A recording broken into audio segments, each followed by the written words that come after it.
अस्सलाम वालेकुम जी। कैसे हैं आप सब लोग?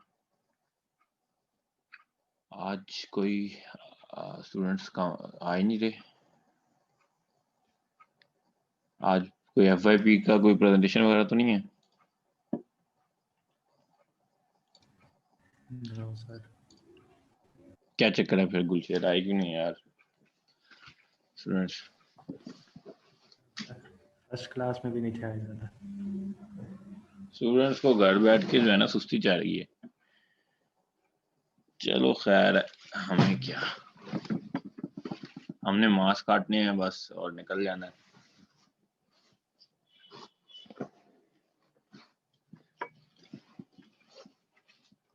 विजिटिंग टीचर है, किसने क्या बिगाड़ लेना है हमारा।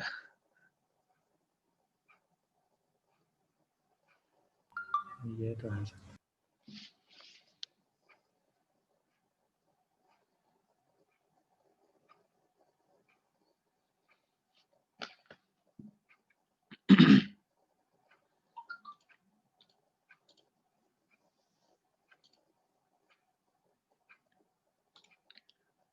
चलें स्टार्ट करते हैं। आज हम पढ़ेंगे लिंक्स।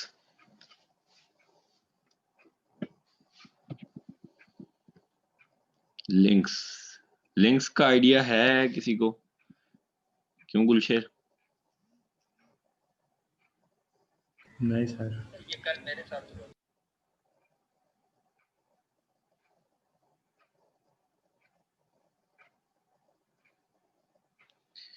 अच्छा जी, चलें फिर देख लेते हैं। लिंक्स एक न्यू टेक्नोलॉजी है, पहले नहीं होती थी। लेकिन ये इतनी भी न्यू नहीं रही, अब तो काफी हो चुकी है पुरानी। लिंक्स का मतलब क्या है? Language integrated query. Language integrated query, इसका मतलब इस नाम से ही हमें समझ आ रहा है कि ये बेसिकली एसक्यूएल एक लैंग्वेज है और एक हमारी प्रोग्रामिंग लैंग्वेज डॉट नेट है। अब हम अगर फॉर एग्जांपल हमने कोई एडियो डॉट नेट में क्यूरी रन करनी है, तो हमने एडियो डॉट नेट का कोड लिखना है और उसके अंदर जो क्यूरी डालेंगे वो एसक्यूएल लैंग्वेज की होगी। ठीक है, तो दो लैंग्वेजेस शामिल हो जाएंगी। इसी तरह अगर स्टोर्ड प्रोसीजर कोई बनाया तो वो भी एसक्यूएल में बनाएंगे और जब उसको कॉल करेंगे तो वो एडियो डॉट नेट में कॉल करेंगे, डॉट नेट का कोड हो जाएगा। तो दो लैंग्वेजेस हो जाती हैं। तो ये गैप को ख़त्म करने के लिए कि दो तीन किस्म की लैंग्वेजेस यूज़ करनी पड़ती हैं, इस गैप को ख़त्म करने के लिए लिंक्स यूज़ होता है। ठीक है, और ये हमें डॉट नेट के वर्ल्ड में ले आता है टोटली। यानी कि क्यूरी हमें रन करने के लिए किसी और लैंग्वेज में नहीं जाना पड़ता। क्यूरी भी हम डॉट नेट में ले आते हैं और ऑब्जेक्ट ओरिएंटेड अप्रोच में ले आते हैं। ठीक है, ये एसक्यूएल के जैसी ही है लेकिन है डॉट नेट में। ठीक है, एक ही स्टैंडर्डाइज कोड बन जाता है, एक ही डॉट नेट का कोड होता है। ठीक है, तमाम जो लिंक्स क्यूरीज हैं उनमें मोस्टली तीन चीजें कॉमन होंगी। एक, सबसे पहले हम डाटा सोर्स गेट करेंगे। ठीक है, किसी किस्म की लिस्ट या इन्यूमरेबल गेट करेंगे जिसमें सारा डाटा होगा। ठीक है, तो उसके ऊपर हम क्यूरी क्रिएट करेंगे कि इस सारे डाटा में से हमें हमें कौन सा चाहिए।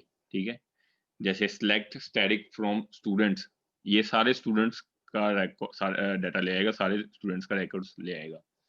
लेकिन जब हम आगे लगा देंगे where ID is greater than 5, तो 5 से ज्यादा आईडीज वाली सारे लेके आएगा। ठीक है, तो वो स्पेसिफिक हो जाएगा। तीसरी चीज जो है वो उस क्यूरी को फिर एग्जीक्यूट करना। ठीक है, यानी कि पहले सारा डाटा सोर्स लेके आएंगे, फिर उस पर क्यूरी क्रिएट करेंगे और फिर उस क्यूरी को एग्जीक्यूट करेंगे। अच्छा, लिंक्स हम यूज क्यों करेंगे? हमें क्या फायदा है? हम नॉर्मली एडियो डॉट नेट से डाटा गेट कर लेते हैं एसक्यूएल से, हमें क्या फायदा है? फायदा ये है कि फॉर एग्जांपल मैंने एक्सएमएल रीड करनी है, वो सारी एक्सएमएल को मैं पार्स करूंगा, जैसे हम लोगों ने देखा लूप्स लगाकर सारी रीड करनी पड़ेगी, ट्रैवर्स करनी पड़ेगी। और उसमें से अगर सिर्फ एक दो स्टूडेंट्स का डाटा चाहिए कोई खास, तो वहां पे इफ कंडीशंस लगा के गेट करेंगे। ठीक है, तो एक्सएमएल को रीड करने का अलग तरीका कार हो जाएगा। डेटाबेस से गेट करेंगे एसक्यूएल से, तो वो अलग तरीका कार हो जाएगा, उसकी क्यूरीज लिखनी पड़ेंगी। और अगर मेरी एप्लीकेशन में एसक्यूएल सर्वर भी है और माई एसक्यूएल डेटाबेस भी है, तो माई एसक्यूएल का किसी किसी जगह पे सिंटेक्स थोड़ा थोड़ा चेंज होता है, ठीक है। तो ये डिफरेंट चीजें आ जाती हैं। इन सब डिफरेंट चीजों के बजाय हम एक ही तरीके का फॉलो करें, ये सबसे बड़ा इसका एडवांटेज है, ठीक है। ये तो हमें पता लग गया लैंग्वेज इंटीग्रिटी क्यूरी इसके नाम से, ठीक है, ये मैं पहले बता भी चुका हूँ। लेकिन एक और इसके अलावा भी एडवांटेज है, वो ये है कि ये तमाम डाटा को कंपाइल टाइम पे लोड नहीं करेगा, ठीक है। कंपाइल टाइम पे नहीं लोड करेगा, बल्कि एक एग्जीक्यूशन प्लान बना लेगा कि मैंने ये एग्जीक्यूट करना कैसे है, ठीक है। जो आप क्यूरीज वगैरह लिखेंगे उसकी बेस पे एग्जीक्यूशन प्लान बनाएगा, ठीक है। और जब रन होगा तो रन टाइम पे वो लोड करेगा डाटा को मेमोरी में, ठीक है। जब यानी कि हम ऑपरेशन को परफॉर्म करेंगे, सारा डाटा पहले गेट करते हैं, फिर उसके बाद क्यूरी होती है, क्यूरी में हम बेसिकली कोई ऑपरेशन परफॉर्म करते हैं, तो तब ये लोड होगा, ठीक है। तो ये फास्टेस्ट और मोस्ट इफिशिएंट वे है, ठीक है।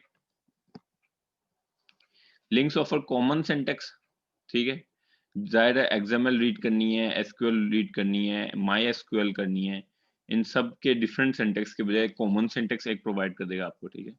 लिंक्स में यानी डॉट नेट में ही आप क्यूरी लिखेंगे, फिर उसको किसी भी डाटा सोर्स पे रन कर सकते हैं, ठीक है। सेकेंड एडवांटेज के ये गैप को बाइंड करता है relational and object oriented approach में। रिलेशनल अप्रोच कौन सी होती है? डेटाबेस में हमारी जो अप्रोच है एसक्यूएल सर्वर माई एसक्यूएल में, वो रिलेशंस हैं, जो टेबल्स हैं बेसिकली उनको रिलेशंस कहते हैं, ठीक है। तो रिलेशनल अप्रोच और डॉट नेट में जो ऑब्जेक्ट ओरिएंटेड अप्रोच है, इन दोनों के बीच का गैप जो है वो फिल करती है और बाइंड करती है, यानी कि रिलेशंस और ऑब्जेक्ट्स को एक दूसरे के साथ, ठीक है। तीसरी चीज है कि ये स्ट्रांगली टाइप्ड है, ठीक है। स्ट्रांगली टाइप्ड शुरू में मैंने बताया था कि इसका क्या मतलब है। स्ट्रांगली टाइप्ड का मतलब ये है कि रन टाइम पे कोई टाइप मिसमैच नहीं होगा, ठीक है। फॉर एग्जांपल आपने पूरी लिस्ट एक कोई ली, ठीक है, उसको लूप से ट्रैवर्स किया और सारी वैल्यूज को इंटीजर में कन्वर्ट करते गए। आपको नहीं पता उस लिस्ट में इंटीजर ही वैल्यूज हैं या क्या है, आप ऐसे ही कन्वर्ट करते गए, तो किसी जगह पे अगर स्ट्रिंग वैल्यू आई तो वो मिसमैच हो जाएगी, ठीक है। तो ये इस तरह के इश्यूज नहीं आते, स्ट्रांगली टाइप्ड है, वो एक ही किस्म की वैल्यूज उसमें स्टोर करेगा। LINQ provide 3 basic types of queries, ठीक है। इसमें 3 बेसिक टाइप की हमारे पास क्यूरी होंगी। क्यूरी बेसिकली जो तीनों टाइप्स हैं वो बेस्ड ऑन सोर्स है, ठीक है। डाटा सोर्स जो होगा उसके ऊपर बेस करके। पहला है लिंक्स टू ऑब्जेक्ट्स, जिसमें ऑब्जेक्ट्स डाटा सोर्स है। लिंक्स टू एक्सएमएल, ठीक है, एक्स लिंक्स भी कहते हैं इसे, ठीक है। एक्सएमएल पर जब चलाना है तो लिंक्स टू एक्सएमएल होगा। फिर लिंक्स टू एसक्यूएल, एसक्यूएल पे जब चलाना है तो ये यूज होगा डी लिंक्स जिसको कहते हैं। और अनदर अप्रोच जो एक और अप्रोच है वो है लिंक्स टू एंटिटीज, ठीक है। ये हम देखते हैं आगे थोड़ा थोड़ा इनको। लिंक्स टू ऑब्जेक्ट्स मैंने जैसे बता दिया, ऑब्जेक्ट्स पे जब परफॉर्म करना है तो लिंक्स है। ऑब्जेक्ट्स क्या होंगे? आई इन्यूमरेबल, ठीक है। ऐसे ऑब्जेक्ट जो आई इन्यूमरेबल को सपोर्ट करते होंगे, या ये कह लें आई इन्यूमरेबल एक इंटरफेस है, इसको इम्प्लीमेंट करते होंगे, ठीक है। ऐसे डाटा स्ट्रक्चर्स, लिस्ट, अरे लिस्ट, इन सब में वो चीजें जो आई इन्यूमरेबल को इनहेरिट करती होंगी, ठीक है। जाहिर है एक किस्म की आप ये समझ लें कि हम आपके पास लिस्ट आ गई, उसको उसके ऊपर आपने लिंक्स रन करनी है, ठीक है। Links queues provide following advantages over traditional for each loop. They are more concise and readable, ठीक है। concise और readable होंगे, for each loop sometimes messy हो जाता है, ठीक है। तो ये concise और readable होंगे और समझ आएगा पढ़ के कि ये क्यों लिखी है चीज, ठीक है। इसके अलावा पावरफुल फिल्टरिंग, यानी कि वेयर जो जिस तरह क्यूरी में लगाते हैं वो एक फिल्टरिंग कहलाती है, तो फिल्टरिंग पावरफुल है। ग्रुपिंग कर सकते हैं, ऑर्डरिंग कर सकते हैं विद लिटिल कोड, ठीक है। ये एक प्लेन लिंक्स टू ऑब्जेक्ट्स का कोड है, ठीक है। इसको चला के देख लेते हैं बल्कि एक मिनट।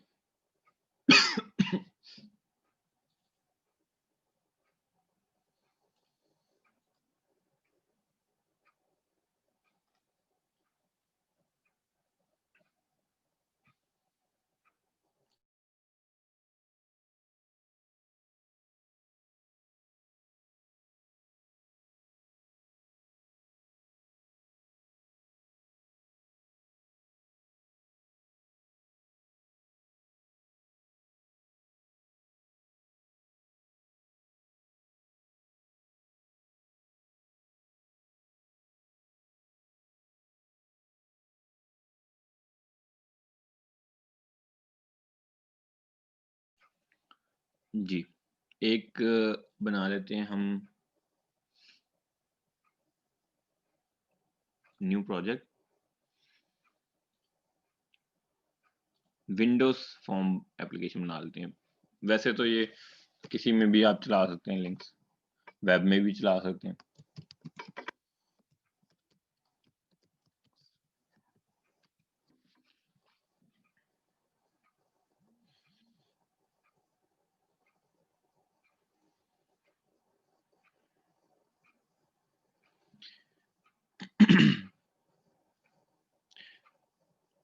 यहाँ मैं लगा देता हूँ लिस्ट बॉक्स, बल्कि लिस्ट बॉक्स नहीं, लिस्ट व्यू लगा देता हूँ।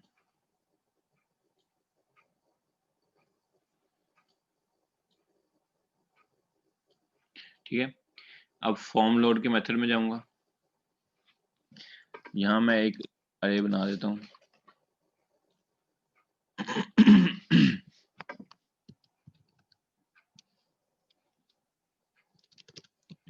आइटम्स,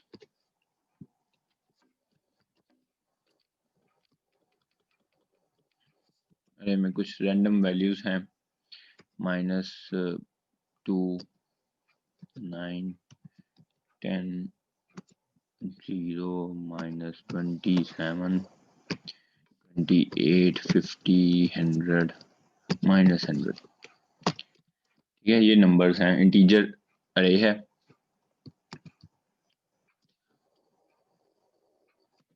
आई इन्यूमरेबल इंट टाइप का, ये जेनेरिक्स लगाई है मैंने। फिल्टर्ड आइटम्स, अब यहाँ पे मैं लिखने लगा हूँ क्यूरी। ठीक है, लिंक्स की क्यूरी। ठीक है, मैं इस अरे में से कुछ फिल्टर्ड आइटम्स चाहता हूँ। ठीक है, तो उसी तरीके से जैसे एसक्यूएल में वेयर लगती है, उसी तरीके से कॉन्सेप्ट, उसी कॉन्सेप्ट को यूज करके यहाँ पे लिखते हैं फ्रॉम वैल, यानी कि एक कोई वैल वेरिएबल है, इन आइटम्स। ठीक है, ये प्लेन हो गई। ठीक है, प्लेन लिंक्स क्यूरी है कि इस आइटम की अरे में वैल कोई भी आइटम होगा वो सारे आ जाएंगे। फिर आगे मैं फिल्टर लगाता हूँ वेयर वैल ग्रेटर देन 0। थोड़ा सा इसको रीडेबल बना लेते हैं, नीचे कर लेता हूँ, और यहाँ मैं लिखता हूँ सिलेक्ट वैल।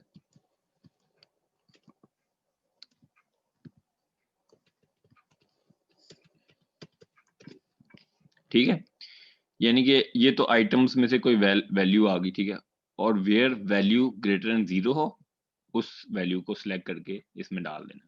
ठीक है, क्योंकि यहाँ माइनस में वैल्यूज भी हैं और 0 वैल्यू भी है, तो इन सबको निकालना है, सिर्फ पॉजिटिव वैल्यूज लेनी है मैंने। लिस्ट व्यू मेरे पास है, उसमें dot view is equal to view dot list. अच्छा, ये मैंने क्या किया, ये सिंपली इस लिस्ट व्यू का व्यू सेट किया है। व्यू का क्या मतलब है,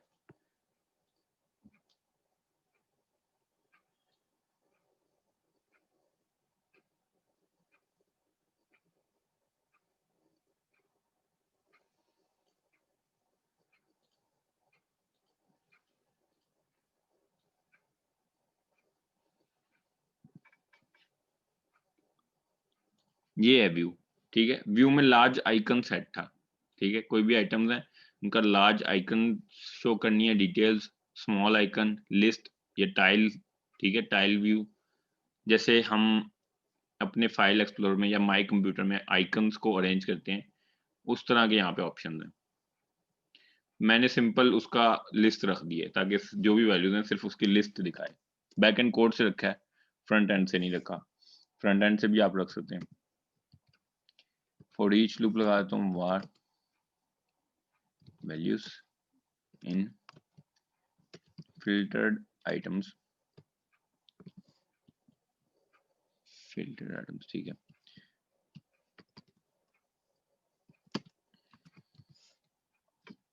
list view 1 dot items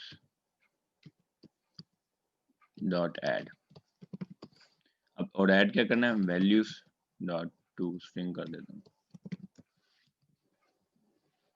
ठीक है, उन फिल्टर्ड आइटम्स को एक लूप के थ्रू ऐड किया है लिस्ट व्यू में। रन करके देखते हैं। ठीक है, तो इसने क्या किया है, 20 के बाद जो -2 था वो रिमूव हो गया, फिर 9, 10, फिर आगे 0 था वो भी रिमूव हो गया, -27 भी रिमूव हो गया, फिर 28, 50, 100 और एंड पे -100 भी रिमूव हो गया। तो ये सिंपल लिंक्स टू ऑब्जेक्ट है, यानी कि कोई ऑब्जेक्ट्स थे, यानी ये समझ लें कि एक अरे है वो भी एक ऑब्जेक्ट है। ठीक है, तो कोई भी डॉट नेट का ऑब्जेक्ट है, उसके ऊपर आप इस तरीके से फिल्टरिंग लगा के यूज कर सकते हैं। ठीक है, तो ये काफी बेहतर वे है। इतना सा अगर आपने काम किया तो वो फिल्टर हो गए, बजाय उसके कि एक और लूप यहाँ पे लगता और हर वैल्यू को आप चेक करते कि अगर if value is greater then 0 तो तब एक और अरे या लिस्ट में डालते आप। तो वो एक लंबा चक्कर करने के बजाय ये एक कंसाइज वे है। समझ आई? Yes sir. Okay, good. Qasim?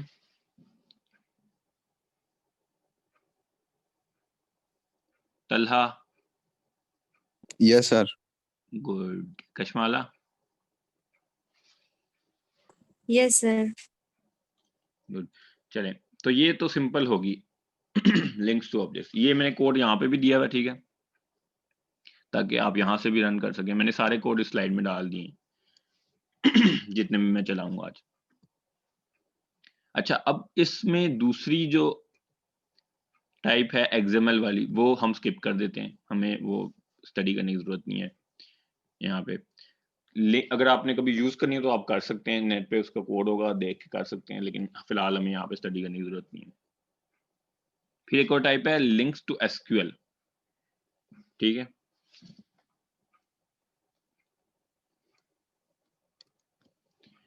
Links to SQL is a way of mapping your database to a data context. ठीक है, यानी कि जो डेटाबेस है उनको आप अपने कोड के ऑब्जेक्ट्स के साथ मैप कर देंगे। ठीक है, then you can use links to access your tables in your database and make changes. ठीक है, it is out of date now and being discontinued by Microsoft in favor of entity framework. ठीक है, तो ये Microsoft ने discontinue कर दिए, out of date कर दिए। माइक्रोसॉफ्ट इसको रिकमेंड नहीं करता, इसकी सपोर्ट भी उन्होंने खत्म कर दी है। और इसके बदले में जो उन्होंने चीज रिकमेंड की है वो है एंटिटी फ्रेमवर्क, या जिसको कह लें लिंक्स टू एंटिटीज, जो यहाँ पे मैंने नीचे एंड पे लिखा है another one is links two entities. ठीक है, तो इसके फेवर में उन्होंने ये डिसकंटिन्यू कर दिया। तो हम यही पढ़ लेते हैं, लिंक्स टू एंटिटीज, या जिसको एंटिटी डाटा मॉडल भी कहते हैं। ठीक है, इसमें ये सारी क्यूरीज मैंने आगे दी हुई हैं, ये मैं आपको चलाकर दिखा देता हूँ, और डायरेक्टली मैंने ये चलाकर यहाँ पे लिख दिए हैं, कॉपी करके वही क्यूरीज जो मैंने खुद चलाई हैं वही यहाँ पे मैंने डाल दी। ठीक है तो ये एक दफा करके देख लेते हैं।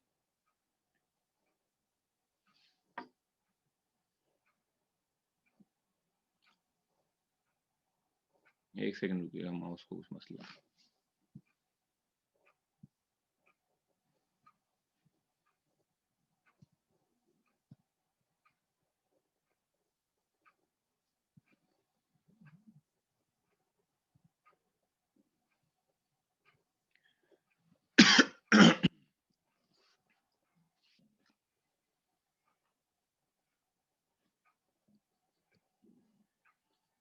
ठीक है, तो पहली सिलेक्ट क्यूरी है, ये चेक कर लेते हैं हम। एक नया प्रोजेक्ट बनाता हूँ मैं, इस वाले को छोड़ देता हूँ क्योंकि लिंक्स टू ऑब्जेक्ट्स मैंने यहाँ पर बताया था।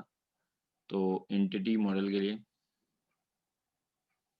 एक नया बना लेते हैं,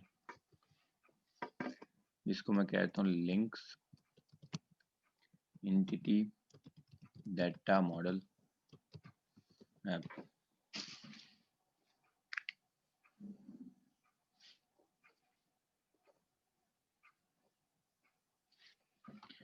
यहाँ पे मैं एक डाटा ग्रिड व्यू लगा लेता हूँ।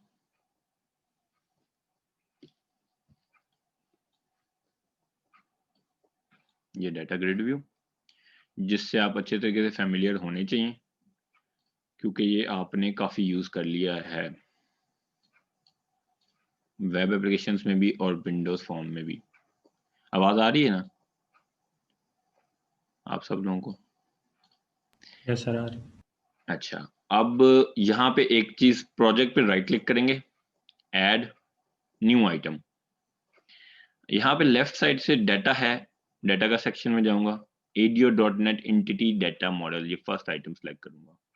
अगर आप डाटा के टैब में आपको ये नहीं मिलता तो आप यहाँ से सर्च भी कर सकते हैं लिख के, ठीक है। तो ये है ADO.NET एंटिटी डाटा मॉडल।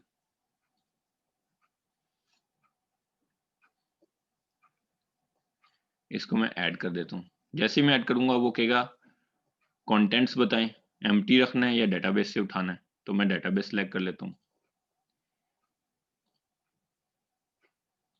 एक और चीज आप लोगों को पहले दिखा दूं,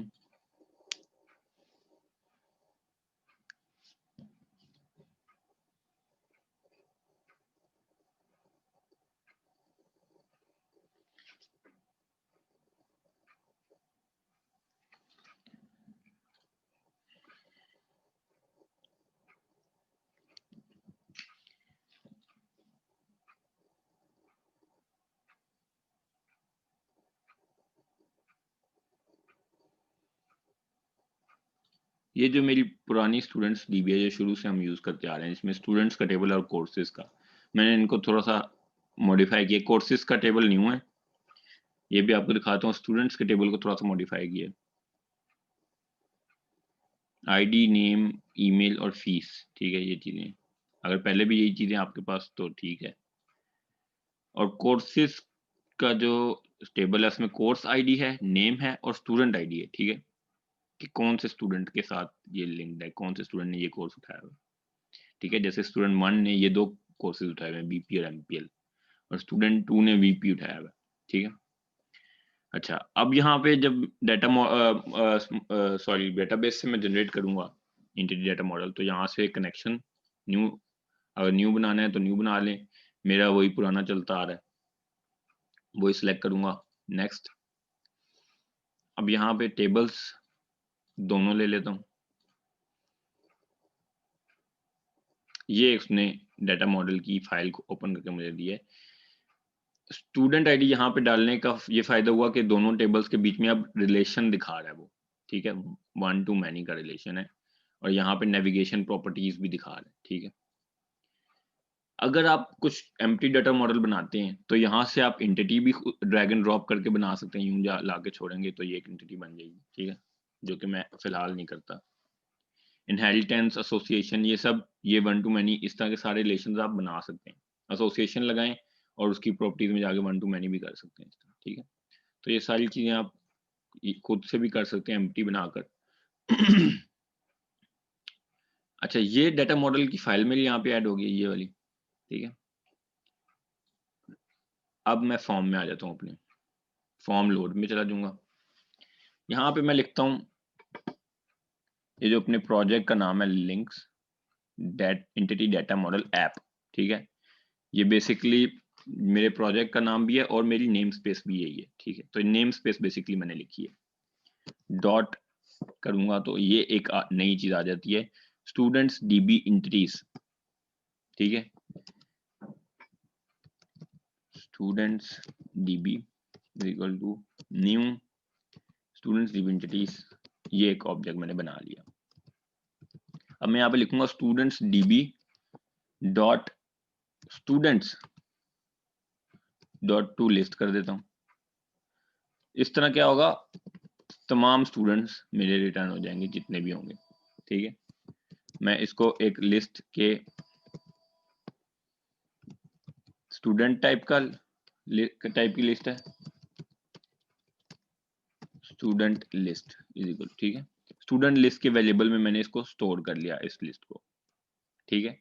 अब ये स्टूडेंट, ये वाली क्लास भी बन चुकी है, ठीक है, और ये भी बन चुकी है, ये सारी चीजें बन चुकी हैं, मेरे पास हैं पहले से, ठीक है। इसकी वजह से, मॉडल की वजह से, इस मॉडल के डिजाइनर वाले उसमें जाएंगे अगर आप,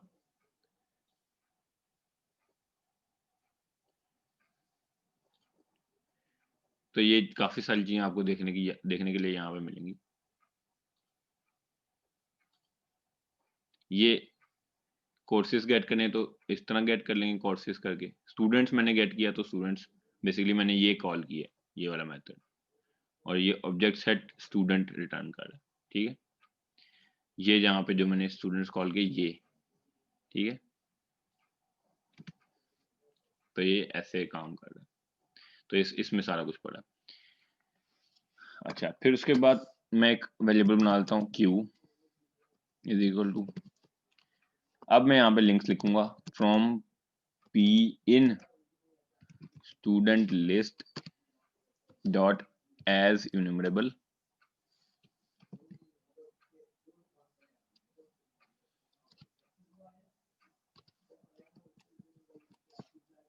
select new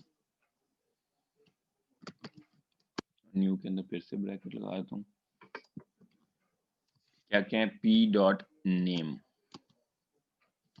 p dot email,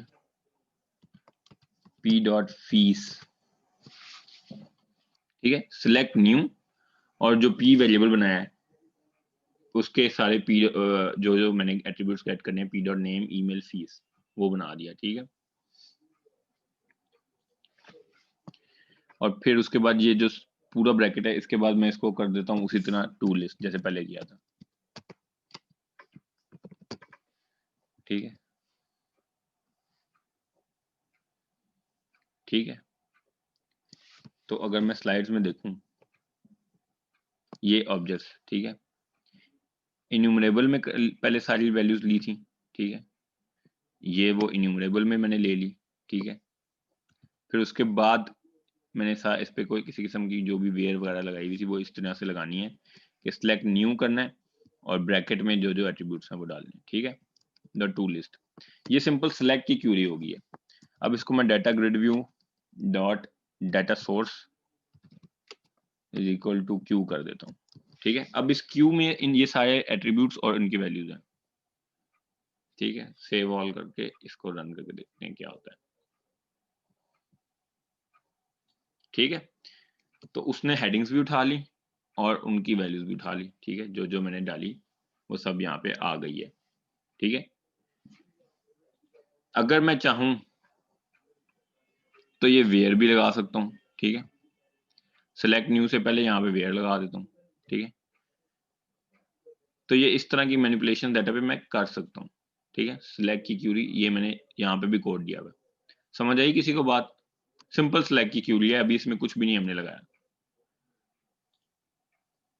ठीक है। वेयर वगैरह लगाना तो अब आप लोगों को थोड़ा बहुत पता होगा, समझ आई गुलशेर? जी सर, थोड़ी बहुत समझे। थोड़ी बहुत आ जाए काफी, बाकी आप जब खुद करेंगे तो फिर आपको आ जाएगी। Okay sir.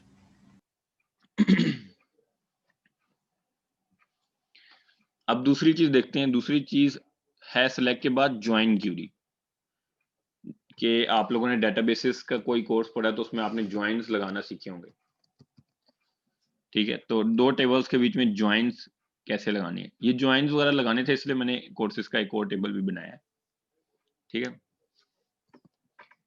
लेट्स से कि इस सारे कोड को मैं निकाल के तो एक और मेथड में डाल देता हूँ, सेलेक्ट क्यूरी, एक मेथड बना लिया,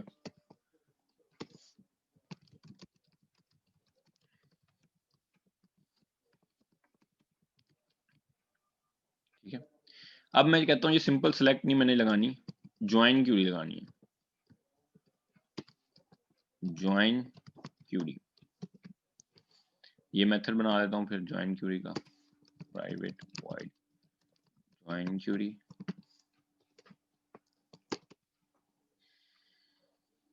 अब यहाँ पे मैं उसी तरह लिखूंगा, पहले डाटा सोर्स गेट करना है, student DB entities, students DB equal to new student DB entities, ठीक है।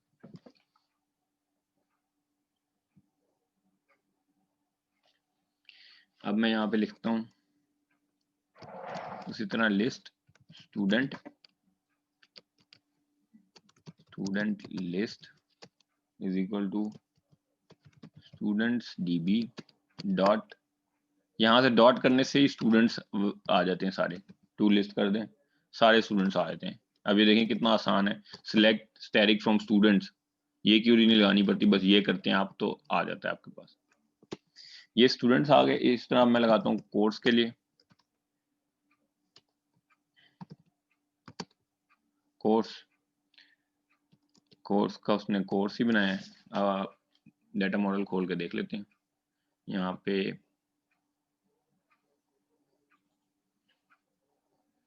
कोर्सेज है जो कि कोर्स रिटर्न करता है, ठीक है, कोर्स है। स्टूडेंट का ऑब्जेक्ट फुल स्टूडेंट था, कोर्स का कोर्स बनाया उसने, ठीक है। तो मैं कोर्स ही रख देता हूँ, लिस्ट कोर्स, ठीक है, is equal to course list student DB dot courses method तो कोर्सेज ही था, डॉट टू लिस्ट।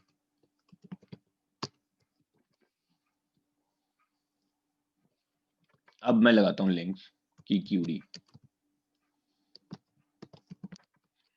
ठीक है, ये ब्रैकेट है, ब्रैकेट में जो भी कुछ है मैं कहता हूँ उसको टू लिस्ट करना है, पहले से बता देता हूँ, ठीक है। अब मैं यहाँ पे ब्रैकेट में लिखूंगा from P in student list.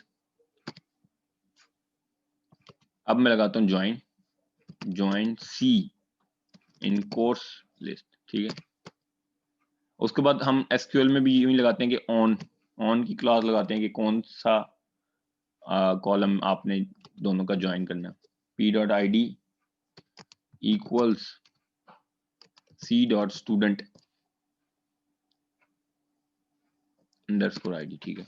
Courses के टेबल में स्टूडेंट ID था ना, मैंने सेव किया हुआ, ठीक है। तो P के अंदर जो ID होगा वो तो ऑलरेडी स्टूडेंट का ही ID होगा, और ये स्टूडेंट ID, ठीक है।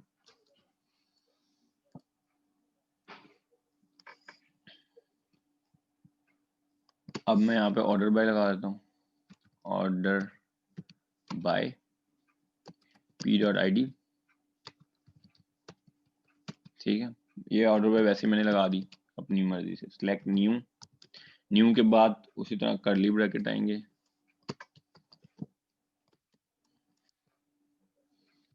और न्यू के अंदर आपने बताना होता है कि कौन से आपने एट्रीब्यूट्स लेने हैं।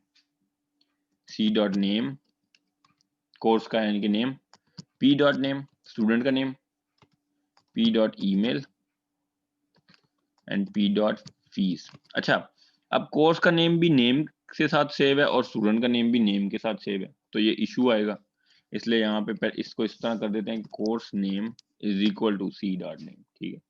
तो C.name जो है वो कोर्स नेम के वेरिएबल में आ जाएगा।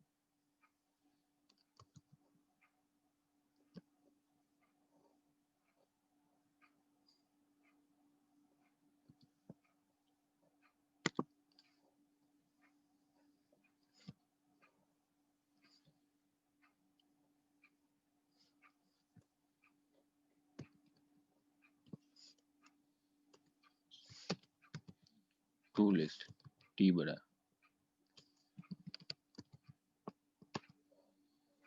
ठीक है। अब डाटा ग्रिड व्यू में सेट करता हूँ,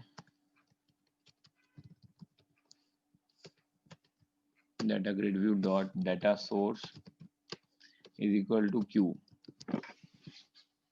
ठीक है। अब इसको रन करके देखते हैं,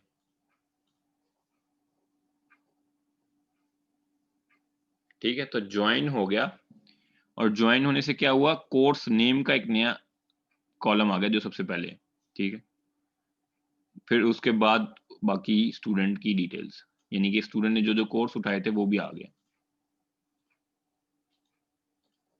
ठीक है। तो इमरान जो स्टूडेंट है तो वो एक ही स्टूडेंट है, लेकिन उसने दो कोर्सेज उठाए हुए थे, इसलिए इसके दो रिकॉर्ड्स आए हैं यहाँ पे, ठीक है।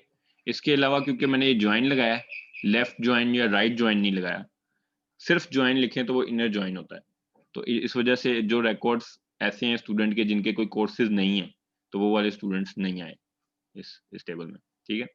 नेक्स्ट सेशन ज्वाइन करते हैं, फिर आगे चलेंगे।